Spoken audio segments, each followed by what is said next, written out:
Dr. Lori here with Value This with Dr. Lori. Carol's here. What have you found? I found a Rembrandt. I can't even believe it. She can't even believe it. It's not even that expensive. I mean, here's a Rembrandt in one-of-a-kind consignments gallery in Princeton.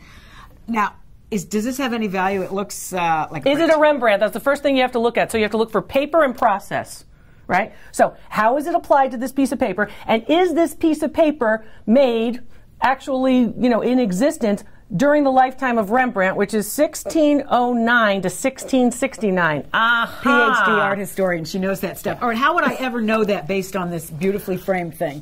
As a PhD antiques appraiser, I always tell people look for paper and process. So the paper is from the late 19th century, and it has been washed. That means they took actual rubber erasers and they basically erased off all of the damage, all the acid burning, which it would have had, because mats around these pieces would do that. This piece is worth somewhere around $500. It is a restrike. That means they take the old plate that Rembrandt used, and basically they reproduce the plate, and then they reprint it onto new paper.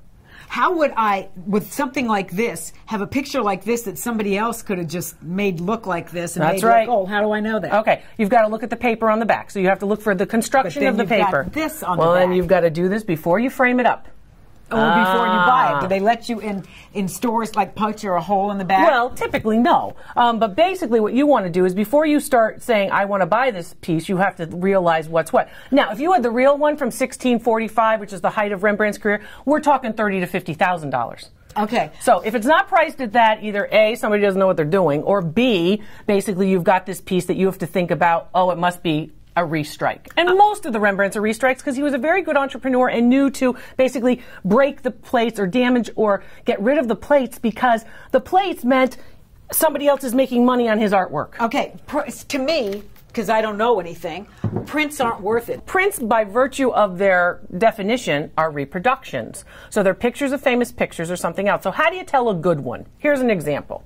This one over here is not signed at all. This piece was signed. It's got a signature, though, It does have a signature, but that particular piece of paper was never touched by that artist. How do you know that? Because that particular signature is actually of the same ilk as the whole rest of this colotype, which is a fancy word for poster.